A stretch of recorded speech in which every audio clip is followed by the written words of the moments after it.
Here today with the legendary Bobby Sengstacke, photojournalist, fine art photographer. Bobby, welcome, and thank you for this beautiful exhibit that we're going to go talk about, but more importantly, taking a couple minutes to kind of tell people and show people and explain to people the fingerprint of Bobby Sengstacke. Can you start off by just give me a little background because of the heritage of your father and what he did with the Defender, how it all started for you?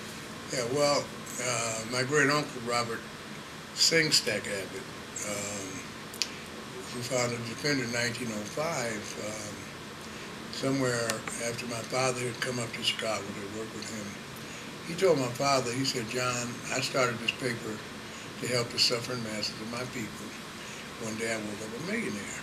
If you always, as long as you take care of your people, you'll have something." And my father continued in that spirit, the integration of the armed forces, baseball. These are major things, not to mention I can go into the myriad of little things and people we've helped through the power of the press.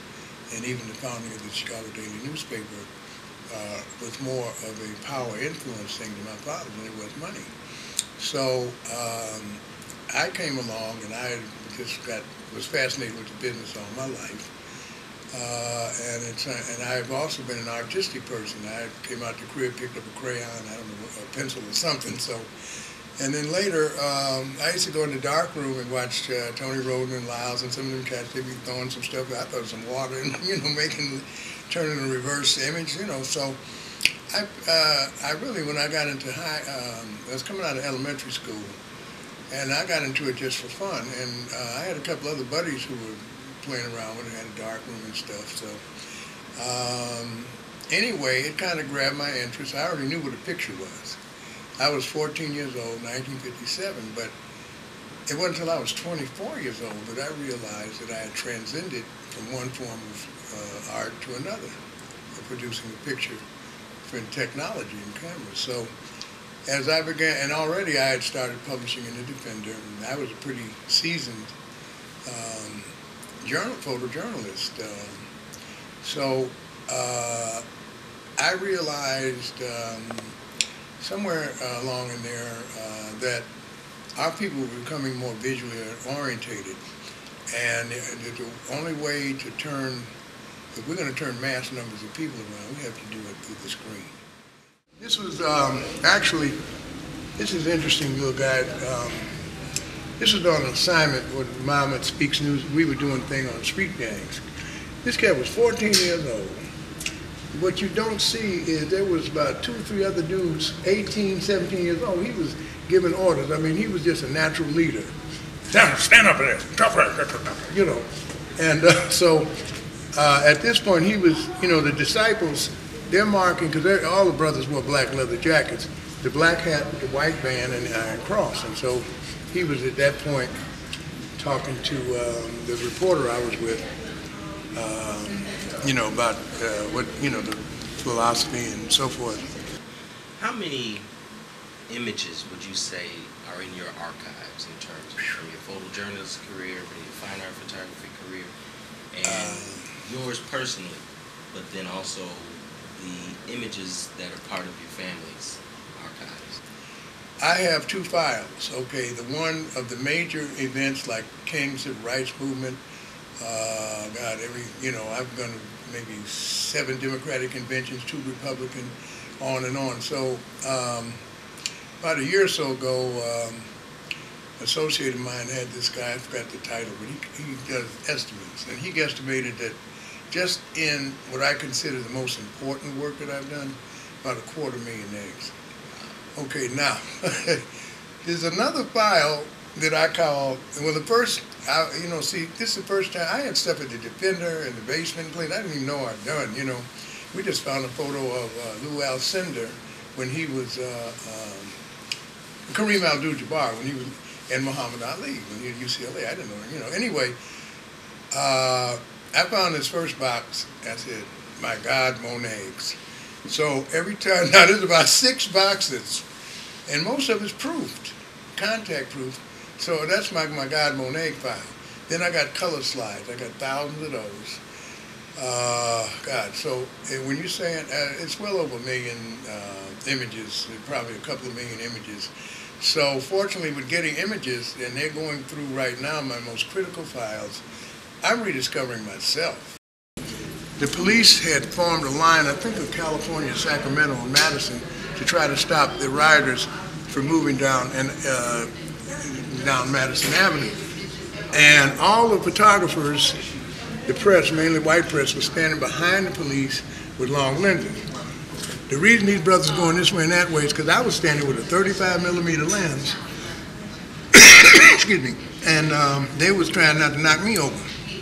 So I got in the right, I call that lucky strike, because that's a pack of luckies floating through the air.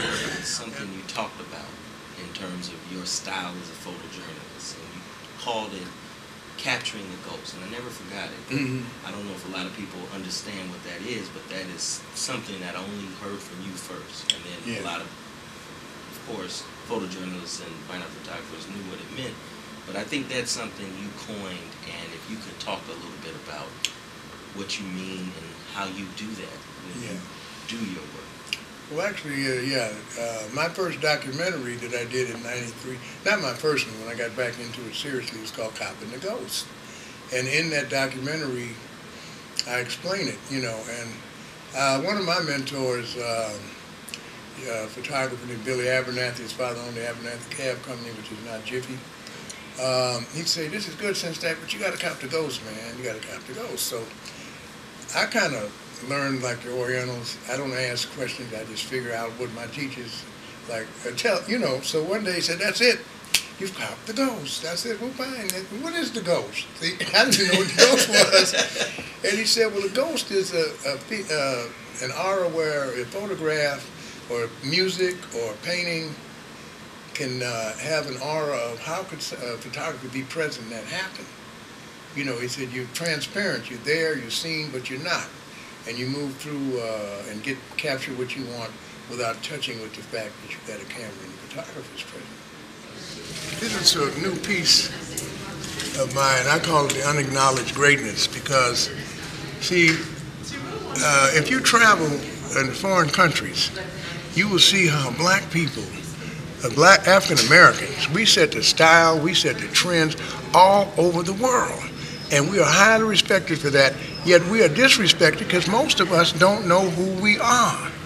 And once we wake up, it's unacknowledged greatness. And these brothers, see, I used to talk to these kids, man, these hardcore gangbangers, and I learned that the leaders are frustrated, highly creative people, because I'd open these cats up, "Oh, I think I can write." And I didn't have nowhere to take them brothers, so I stopped doing it. Now I got a program, yes, and but see, we have got to begin to reach back and bring our people on. And when I went to Fisk, they had two guys, one from Frisco and another one from Houston, just wreaking havoc, raping women, everything, all over. But anyway, I don't go into what. They got in my class and their lives just turned around. One of them started a newspaper. I didn't even know I was teaching that. And became a great photographer and returned to Houston. So I know it can be done. But you can't just tell these, "Look, you got to stop that." Why? You got talent, brother. Come on over here and start doing this. And see, I got a plan, but see, you got to have somewhere for them to go. It's got to have an economic base. You know what I'm saying? So we got to start producing products and things that actually, so these kids, all right, you give them talent, you open them up, then what? Right. Just like you got the gallery, you moved on, I've moved on, see? Well, these cats, so the plan I have, start small, making jewelry like with Nioti, where there's markets, you see, and then you move it from there, and it'll work. So hopefully I'll be around a little bit longer because I'm ready to start waking these brothers up. Bobby, once again, you don't stop. Your energy, your philosophy, and of course, you're catching the ghost. It's incredible. Thank you. Thank you. Really appreciate it. Until next time.